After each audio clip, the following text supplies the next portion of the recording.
Thank you for taking the time to watch this video. My name is Ryan Fitzpatrick, and I would like to begin by acknowledging my co-author on this presentation, Kevin Bestian. This presentation is based on results of a two-day plainsfish identification course that Colorado Parks and Wildlife and the Larval Fish Laboratory have collaborated on for over a decade now. And the year we conducted the test that's going to be the focus of this presentation, we also had staff from Wyoming Game and Fish participate. So we thought this would be a great topic to present at the Colorado AFS meeting, so we hope you enjoy it. In this presentation, I'm going to discuss why some formalized training such as this is important, describe the course that participants went through, and then provide some results that hopefully can guide future training efforts for these plains fish.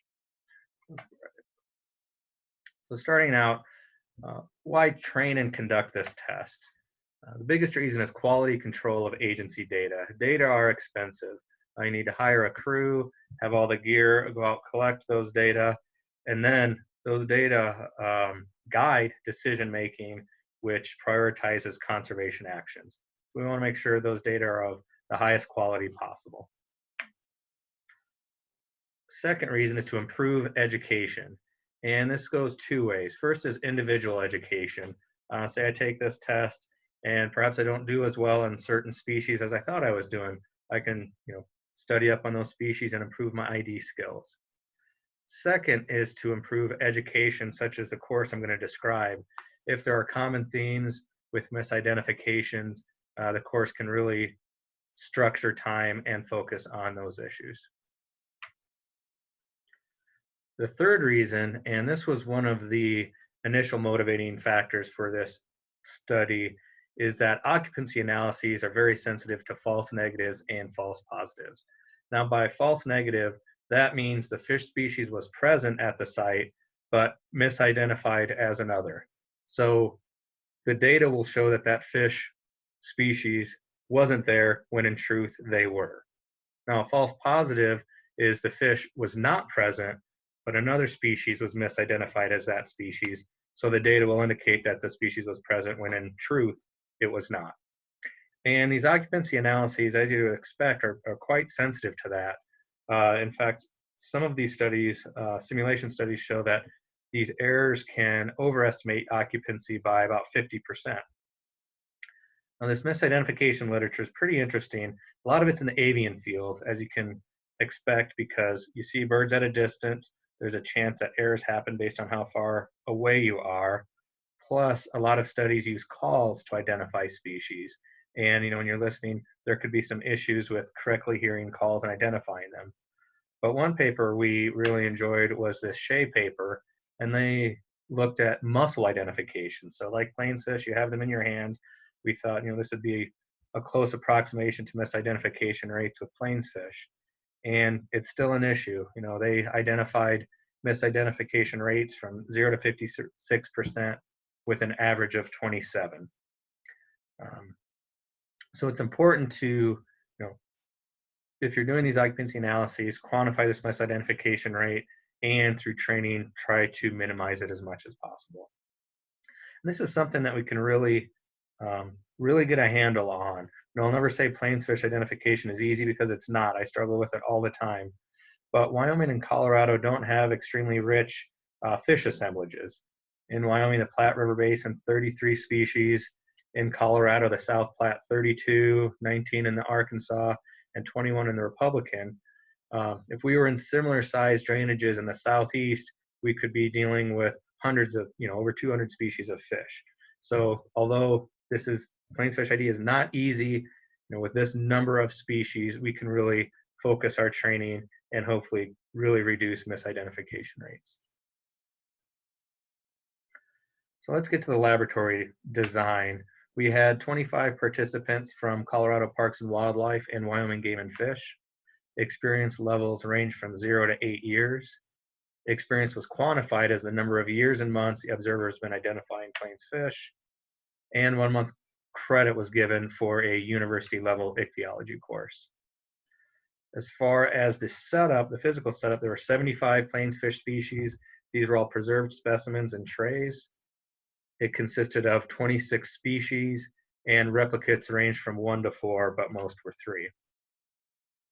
Participants spent 30 seconds at each station as they worked through 75 stations. They were provided a list of potential species so that it would kind of give them sidebars for what exactly is on this test, and also to standardize common names. Don't know answer was not only allowed but encouraged. We kind of went over some of these issues with misidentification species and show them the importance. So that was strongly encouraged if they had any doubt.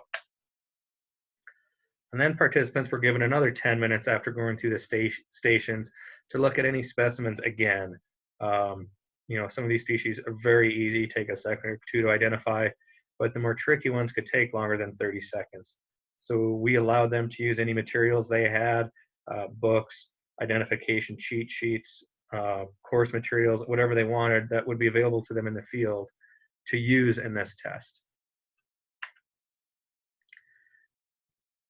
As I mentioned, this exam was conducted before and after a 2-day plains fish identification course. So they showed up for the class. We told them, hey, we're going to begin with a test, which they really loved that. But we hope any annoyance with a test before and at the end of this class was mitigated a little bit by increased learning. I'll speak for myself. If I know I'm going to be quizzed on a topic, I'll study a little harder. So hopefully any discomfort was mitigated by increased learning. The course they went through has 3 main sections. The first is a lecture, and here you can see Kevin presenting to the course. And I do want to state that all of these pictures are pre-COVID, so you will not see masks or social distancing in any of these pictures. And the focus of this portion of the course is to provide, kind of background on these fish, give characters. But one important thing is also to try to help folks that didn't have as much background, as much experience, try to get on common ground for terminology. Kevin can say, fin rays for the species are important for identification. When I say fin ray, this is what I mean. This is how you count them. The next section are preserved specimens. Now they can sit through the lecture and say, yeah, I got this. This is easy. But things get real quick when a jar of preserved fish are dumped in front of them and we say, all right, identify them. And this is where most of the learning takes place in this course. Students learn, they can't just rely on one identifying character per species. They should have 2 or 3. And another good takeaway from this section is communication amongst participants. They can talk to each other. All right, I'm seeing A, B, and C. What do you see? Do you agree with this identification? Back and forth. And we hope they take those communication skills into the field with them. Then the third section of this course are live fish. So staff go out the day or 2 before the course, collect live fish. Obviously, this section, the species included, depend on what crews were able to collect. So this does change a bit year to year. And I do want to give a shout out to the CSU AFS subunit. They help setting up these tanks, tables, running aeration. So we greatly appreciate their help on this section of the course. Now I'll move into results, and I'll start with pretty broad takeaways from the course, or if you are interested in putting on training like this, perhaps you can learn from some of these lessons, then get into a little more specific characters that we kind of found as problem areas that future coursework should focus on, and then go through individual species, and one in particular, the plains minnow, that I think some of the results from this test are really important to move forward and show what need to be on the lookout for.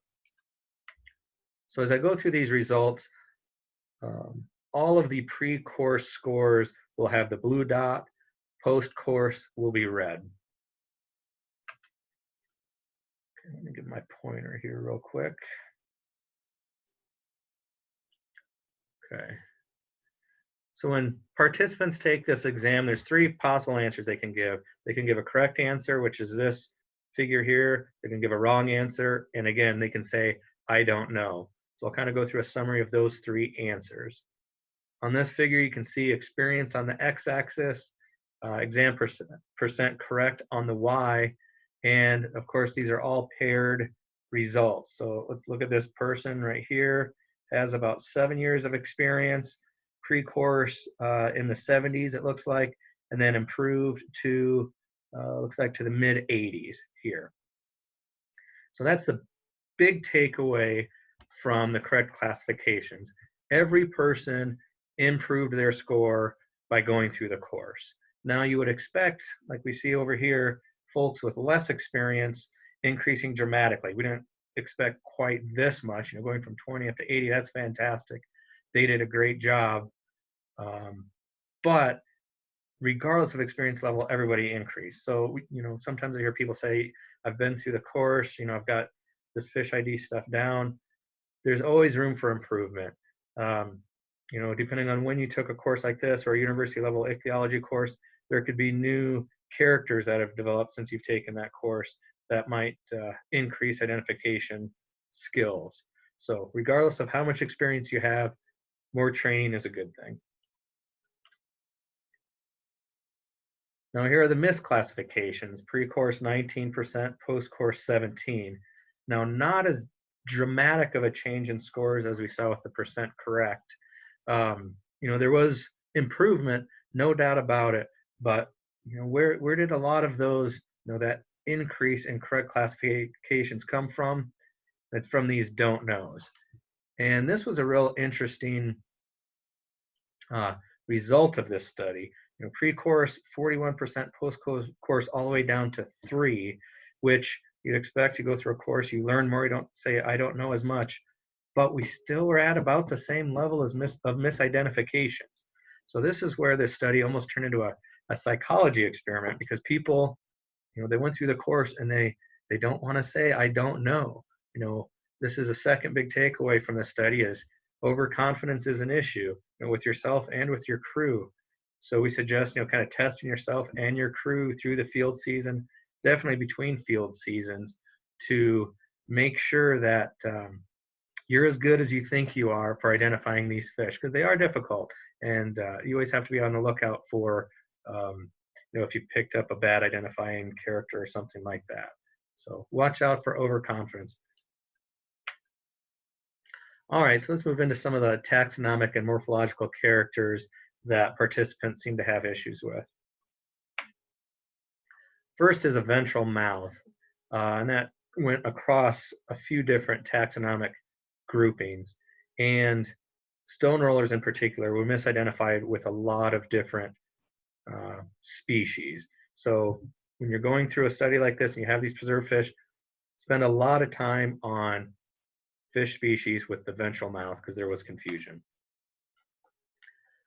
Lentic species, and this is kind of the flip side of ventral mouth. These are Plains top minnow and mosquito fish that have the superior mouth, the upturned mouth. There was confusion among those species. Darters are hard. Granted, we don't have as many species as they do in the southeast, but there's definitely confusion. But this was one group that we saw a very high level of improvement on. We did spend a lot of time on darters, but people did much better in the post-test.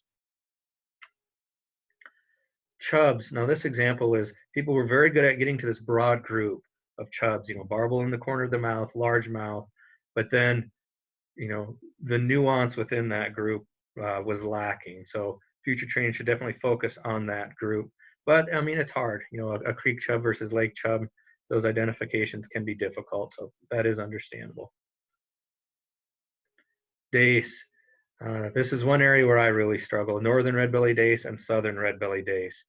And a recommendation here, besides spending plenty of time on it, is have good preserved examples for participants to look at. I want to see as many northern and southern red-bellied dace as I can to try to improve my skills here. All right, let's walk through a few examples of individual species. So here on the x-axis, these are all the species that were included in the study, and the y is the percent correct. So who improved the most? Sandshiner increased 64% correct, which is a good thing. Sandshiner, it's a common species, and on these plains fish sampling efforts, there's a lot of individuals. So if you have a couple of hundred sandshiner, you want to make sure you have that identification down so they're not confused with other taxa. Arkansas darters. As I mentioned, darters as a group increased a lot, and Arkansas darters increased the most at 57% correct. Suckermouth minnow up 56%. And this makes sense. They've got that uh, subterminal mouth that can be confused with a lot of other species.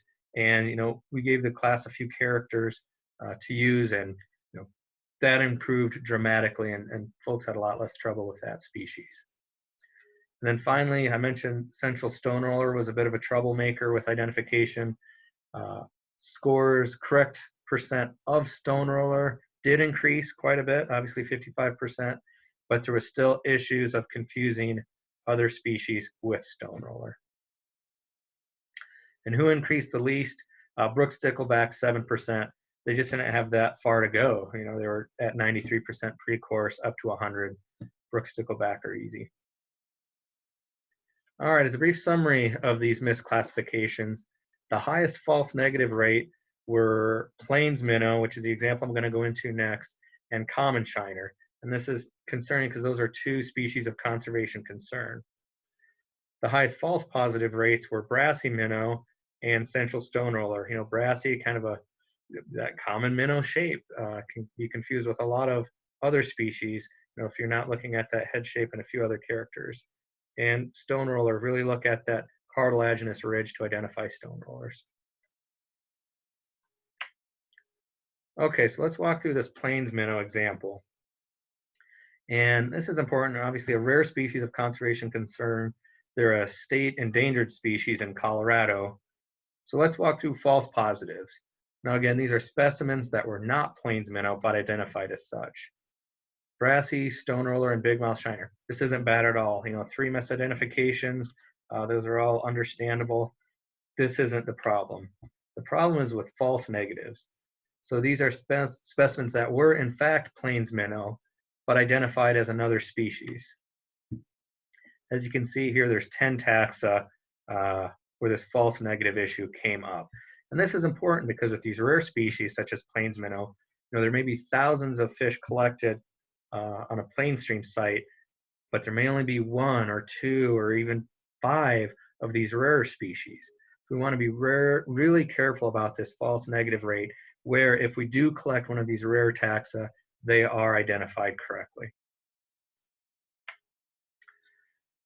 Management recommendations. Obviously, education is important, but we would like to strongly suggest that it's important for new and experienced staff, regardless of how long you've done this, you can still fine-tune your skills and learn new identification characters. Overconfidence is an issue. Keep testing yourself and the crew throughout the field season. Then remove any psychological barriers to help. We are experts. We don't like to say, I don't know. But if there's an area you're not comfortable with, certain species, seek out help. Try to find preserved specimens of those species, and don't avoid it. Go after those areas you might not feel very good about your identification skills. And we also want to add, any psychological barriers in the field. When you're going through these plain sites, you're going through thousands of fish, people are identifying them quickly. You want to make sure everyone's careful to stop the processing and say, this fish looks a little weird. Could somebody else look at this? The worst thing they could do is have one of these rare species in their hands, not be willing to kind of slow down, the flow of identification, and just call it a common species, throw it in a bucket where it's not to be seen again. And with that, I mentioned the Shea paper that we really, structured this experiment off of. Here's a few other paper if you're interested in this false positive, false negative literature. I'd like to thank staff at Colorado Parks and Wildlife and Wyoming Game and Fish who participated in the training and provided fish. I'd like to thank Colorado Parks and Wildlife for funding the training, the Department of Fish, Wildlife, and Conservation Biology at Colorado State for access to their ichthyology collection, and finally, the Larval Fish Laboratory for their expertise. They provided staff as teachers and access to their specimen collection, which is critical for education and especially plains fish identification. And with that, thank you for taking the time to watch this video. If you have any questions or comments, please feel free to email me at the email address at the bottom of the screen. Thank you.